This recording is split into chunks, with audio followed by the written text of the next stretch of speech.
ازيكم؟ عاملين ايه؟ يا رب تكونوا بخير. النهارده فيديو جديد يا جماعة، وكلام جديد وكلام مفيد لكل الناس اصحاب القنوات.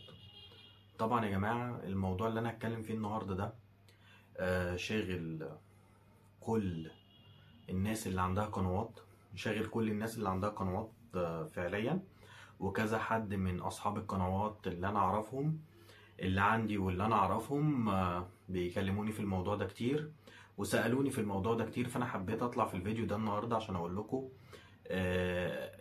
يعني هنتعامل ازاي مع الاسئله دي. الموضوع اللي انا بكلمكم فيه النهارده يا جماعه موضوع مهم جدا، موضوع بيخص اصحاب القنوات، تمام؟ اللي هم يعني مش مفعلين ربح، او قنواتهم لسه ما وصلتش ل 1000 مشترك، تمام؟ وما عملتش ال 4000 ساعه مشاهده. يعني بكلمكم على دول بالاخص، وبرضك بنتكلم على الناس التانية برضك أصحاب القنوات اللي عندهم قنوات ومعديين ال1000 مشترك وقناتهم مفعلة ربح، بس برضك مفيش مشاهدات ومفيش برضك مشتركين، تمام؟ فحابب أعرفكم الحاجات الصح وإزاي تتعامل مع الحاجات دي. أولا كده بسم الله الرحمن الرحيم. اللهم صل وسلم على سيدنا محمد. كله صلى على النبي يا جماعة، ويحطوا اللايك، واللي مش مشترك في القناة يشترك ويتابعني وشاهد الفيديو للآخر عشان تعرف الحاجة الصح. أولا يا جماعة، الناس اللي بتسألني، أنا مع الناس اللي بتسألني، الناس أصحاب القنوات اللي بتسألني بتقول لي يا حسن احنا دلوقتي مثلا في ناس عندها قنوات لسه ما وصلتش ل1000 مشترك، ولسه ما وصلتش ل 4000 مشترك، اللي ال 4000 ساعة مشاهدة. يا جماعة عايز أقول لكم، حد سألني وبيقول لي يا حسن هو ينفع نشتري ساعات عشان نعمل يعني الاربع ساعات ال 4000 ساعة مشاهدة؟ يا جماعة ده غلط. ما تشتريش ساعات، ما تشتريش ساعات مشاهدة. انت ممكن تعمل حاجة تانية كويسة. ايه هي؟ وانا دي ممكن اقول لكم عليها ازاي بتتعمل. ممكن ان انت تدخل في حتة السيلفرات، في بيبقى سيلفر، حد ماسك سيلفر، فالسيلفر ده بيبعت لك من عليه مثلا مشاهدات. بس انا بكلم يا جماعة الناس اللي هي مش مفعلة الربح، ما عندهاش القناة مش مفعلة ربح، ولسه ما وصلتش لل1000 مشترك ولا وصلت لل4000 ساعة. لو انت عايز تجيب ال4000 ساعة بسرعة ممكن تشترك في سيلفر، في سيرفرات، في حاجة اسمها سيرفر ده بتشترك فيه مع حد وبيجيب لك مشاهدات على الفيديو لو طويل عندك بيجيب ساعات. فكده تبقى انت خلصت من موضوع ال4000 ساعة، تمام؟ موضوع المشتركين بقى يا جماعة، انا عن نفسي جبت المشتركين عندي على القناة ازاي، وصلت ال1000 مشترك ازاي؟ بصراحة كنت بدخل جروبات تبادل وكنت بعمل تبادل. بس عايز اقول لكم اللي انا عملته ده غلط. ليه؟ اولا انا ما عملتش كده قاعدة جماهيرية للقناة عندي، تمام؟ فكل ده بيبان يا جماعة امتى؟ كل اللي احنا بنعمله، كل البلاوي اللي احنا بنعملها غلط دي بتبان امتى؟ ما تشتريش. كل البلاوي دي بتبان امتى؟ بتبان يا جماعة لما القناة بتاعتك بتدفع الربح، تمام؟ وتقبل في برنامج شركاء يوتيوب. كل ده بيبان. بتلاقي الربح قليل، بتلاقي المشاهدات قليلة، بتلاقي التفاعل بتاع المشتركين مش حقيقي، تمام؟ محدش يا جماعة يغلط ويعمل زي تبادل مشتركين ده غلط وصح. يعني بص، هو ممكن تعمله، بس برضك لازم يكون يعني الناس اللي بتشترك عندك انت بتتفاعل معاها عشان يتفاعلوا مع القناة عندك. ده اللي انا بدأت اعمله. انا قناتي اول ما فعلت ربح، واول ما وصلت لل1000 مشترك، واول ما وصلت ل4000 ساعة مشاهدة، قدمت في القناة، تمام؟ وقبلت في الربح، والقناة اتفعلت على الربح، بس ما كانش بيجيب مشاهدات. ما فيش مشاهدات عندي تجيب ربح، المشاهدات قليلة، ما فيش تفاعل، لان كل المشتركين اللي عندي هم تبادل. عملت ايه بقى يا جماعه؟ بدات ان انا اتفاعل مع المشتركين اللي عندي كلهم، اللي انا اعرفهم واللي انا ما اعرفهمش، وبدات اتفاعل مع مشتركين عندهم قنوات زي قنواتي، بيتعاملوا في قنوات الطبخ، لان انا قناتي قناه طبخ، فدورت على الناس اللي عندهم قنوات طبخ وبدات اتفاعل معاهم، هم يتفاعلوا معايا زي ما انا ما بعمل دلوقتي. انا بتفاعل معاكم عشان بنتفاعل مع بعض. لما بنتفاعل مع بعض بنزود لبعض مشاهدات وبنزود لبعض لايكات، وده اوريدي بيصب في ان ايه، ان انت يبقى لك عندك، لو انت قناتك مفعله ربح بيجي لك ربح طالما في مشاهدات وفي لايكات.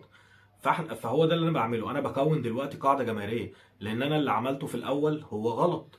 غلط، ويعني هو غلط وصح، يعني اللي هو الوسط. انا عملت الوسط اللي هو ما دمرتش الدنيا خالص. انما بقى يا باشا تروح تشتري ال1000 مشترك تمام وتدفع عليهم فلوس، والله حرام، بترمي فلوس في الارض. تروح تجيب ساعات مشاهده وتشتري ساعات مشاهده، برضك بترمي فلوسك في الارض. تمام. تشتري مشتركين، تشتري ساعات مشاهدة، تشتري اي حاجة بفلوس. يا جماعة الموضوع ده كله وهم، كلها حوارات. تمام. وبالذات لو القناة بتاعتك متفعلة ربح، يعني انت عامل ال1000 مشترك وعندك ال4000 ساعة وقناتك مفعلة ربح، بلاش تشتري او تعمل حاجات من دي، لان اليوتيوب بيفقس ده كله وبيعرفه وبيبوظ لك القناة. بيبوظ لك القناه. اليوتيوب ممكن يقفل لك القناه لو انت عملت كده. بيكتشف ان انت شاري مشتركين، وبيكتشف ان انت شاري مشاهدات، وبيقلل لك في المشاهدات، وبيقلل لك اصلا في الربح. لو جالك ربح بيقلل لك فيه، وبيصفصف لك كل حاجه يا باشا. بتقعد تتصفصف تتصفصف لغايه لما بتلاقي ايه، سنتات، ما بتكسبش اصلا دولارات. فيا جماعه القناه بتاعتك مش هتشتغل غير لما يكون في مشتركين حقيقيين في القناه، ولازم يكون 4000 ساعة مشاهدة برضك حقيقيين عشان القناة بتاعتك. بعد ما تعمل ده كله، انا ممكن اروح اعمل قناة واشتري 1000 مشترك واعمل 4000 مشاهدة، 4000 ساعة مشاهدة بالفلوس. بس بعد كده لما قناتك تتفعل وتدخل شركاء اليوتيوب وتبقى متفعلة ربح، مش هتجيب لك فلوس. يبقى انت دفعت فلوس وضيعتها في الهوا. انت ما تفتكرش نفسك ان انت كده ناصح، انت كده مش ناصح، انت كده بوظت قناتك. تمام. لان كل ده بعد كده اليوتيوب بتعرفه. لما بتعرف ان المشاهدات عندك دي وهمية وانت شاريها، بتعرف وبتقلل لك المشاهدات وبتقلل لك الربحية. والمشتركين عندك كمان اللي انت مشتريهم مش متفاعلين، ال1000 مشترك. تمام. فانا يا جماعة انا اقول لكم على اللي انا عملته عندي. انا دخلت جروبات تبادل وتبادلت المشتركين، مع اني عارف ان ده في جزء منه غلط بس عملته. تمام. انا بقول لكم ان ده في جزء غلط بس انا عملته. التبادل مش كله صح، يعني مش ما ينفعش تبقى متبادل 1000 مشترك. انا بصراحه ما تبادلتش 1000 مشترك، انا تبادلت مثلا حوالي 500 مشترك. فلما تبادلت وصلت لل 1000 مشترك. تمام. فجزء من المشتركين ده كبير جدا مش متفاعل عندي على القناه. ده اكتشفته امتى؟ لما دخلت قدمت في شركاء اليوتيوب وقدمت في الربح. اكتشفت ده كله وعرفت ان مفيش ربح ومفيش تفاعل من الجمهور. تمام. وبعرف كمان ان يعني انا بتشاهد الناس بتخش تشوف الفيديوهات كامله ولا لا عندي، ولا بتشوف دقيقه منها. ده بعرفه برضك من استوديو اليوتيوب. فكل ده انت هتعرفه لو انت متفاعل القناه. فيا جماعه الناس اللي ما عملتش ال1000 مشترك وما عملتش ال4000 ساعه، ممكن تشتغل على حته ان هي تدخل سيرفر، تدخل حاجه اسمها سيرفر مع سيرفرات كده، تسال على السيرفرات دي وتخش. وممكن تعمل ايه، تعمل مشاهدات. يعني مثلا تقولي مثلا انت عايزه 2000 مشاهده. تمام. على فيديوهات عندك طويله، فالفيديوهات الطويله دي لما يجي عليها مشاهدات بتعمل لك ساعات، فكده ممكن تعملي ال 4000 ساعه. المشتركين ممكن لو انت عندك مثلا 700 مشترك ولا 500 مشترك، ممكن تخشي تتبادلي لغايه لما توصلي لل1000 مشترك تتبادلي. تمام. بس بعد كده هيبقى برضك مش عشان بس تبقوا عارفين اللي هيتم. مش هيجيلك ربح عالي في الاول. هتقعدي برضك تشتغل على قناه بعد ما تقدمي في شركاء اليوتيوب وينزل لك اعلانات على القناه، والقناه تفعل ربح.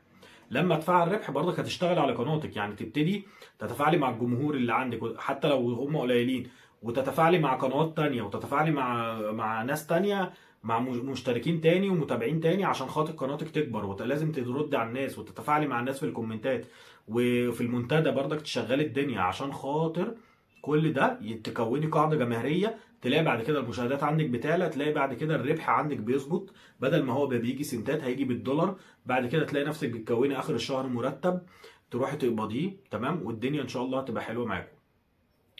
يا رب يكون الفيديو ده يا جماعه عجبكم، ويا رب اكون فدتكم بالفيديو ده، ويا رب اكون عرفت اوصل المعلومه صح، ويا رب تكونوا بتستفادوا مني. وبحبكم كلكم والله العظيم.